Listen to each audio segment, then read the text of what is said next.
It all began with silence. Not the quiet kind that fades into the background, but the kind that lingers and makes people uneasy. For a long time, Dale Earnhardt Jr. said nothing, and when someone with his influence stays quiet, people notice. Then, without warning, he finally spoke about what had been happening behind the scenes. What he revealed caught fans completely off guard. Many people believed they already understood the situation. They thought the story was simple, familiar, and predictable. But once Dale Jr. shared his perspective, that confidence disappeared. Instead of answers, fans were left with even more questions, because while most of the public was focused on NASCAR headlines, polished press releases, and recognizable personalities, something far more important was developing beneath the surface. To understand why this matters, you have to understand NASCAR itself. For decades, NASCAR has been a comfort zone for its fans. It's felt reliable, almost routine, like something you can count on being the same from year to year. Fans know the tracks, the rivalries, the names, and the traditions. There's comfort in that familiarity. But comfort can also turn into stagnation. And every once in a while, someone comes along who disrupts that rhythm entirely.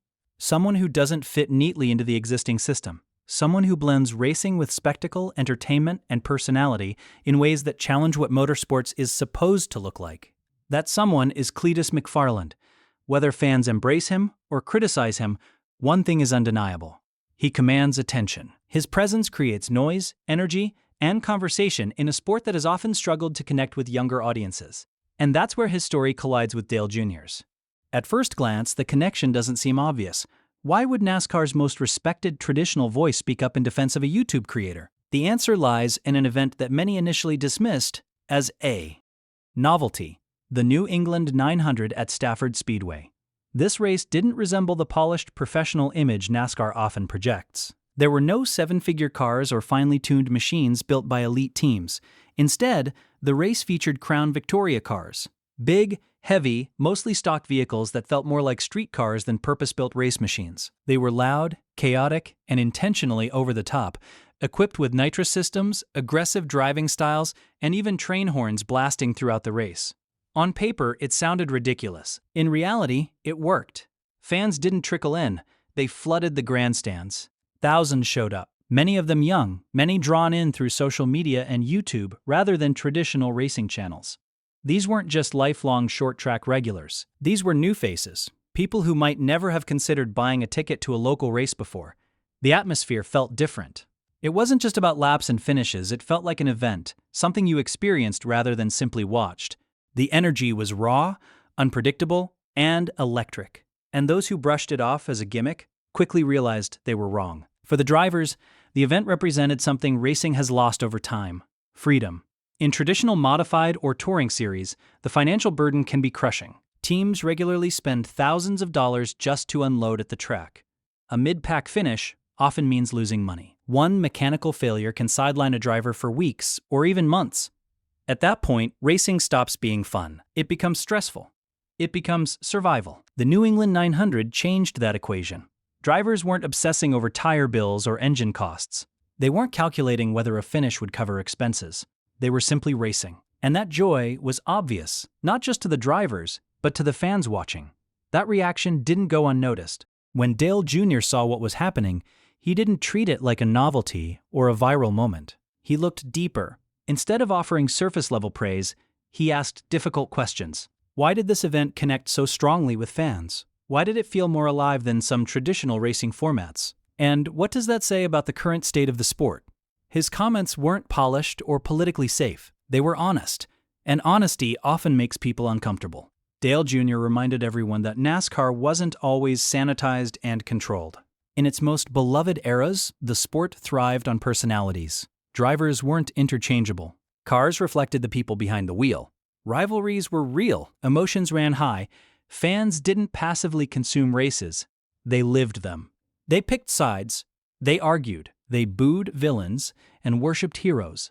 Racing was personal. According to Dale Jr., that emotional connection is the true heartbeat of NASCAR. And that heartbeat has been fading. That's why the New England 900 mattered. The train horns weren't just jokes. They represented a willingness to entertain, to break rules, and to embrace chaos in a sport that has grown increasingly rigid. Packed grandstands and viral clips aren't accidents. They're signals. And the timing couldn't be more important. Because behind the scenes, serious conversations are taking place about the future of NASCAR's Truck Series. Specifically, there are discussions about Ram returning as a manufacturer after more than a decade away. That alone would be a major shakeup. Adding a fourth manufacturer would inject new competition, new money, and new narratives into a series dominated for years by the same brands. And once again, Cleetus McFarland's name is part of the conversation. Nothing is official. No contracts have been signed. But the mere possibility has fans paying attention. Pairing a major automotive brand with someone who already knows how to capture attention, especially from young audiences, could change the dynamic of the entire series. Cleetus doesn't fit the traditional NASCAR mold. He isn't a lifelong development system product. He's a content creator, a promoter, and a personality first. And that's exactly why this moment is so significant. His role doesn't have to be clearly defined. He could race part-time. He could serve as a promotional figure. Or he could represent something entirely new. A bridge between NASCAR and a generation that consumes motorsports through phones, clips, and behind-the-scenes access rather than cable broadcasts. This is why Dale Jr. chose now to speak. NASCAR is standing at a crossroads. Fans are no longer satisfied with competition alone.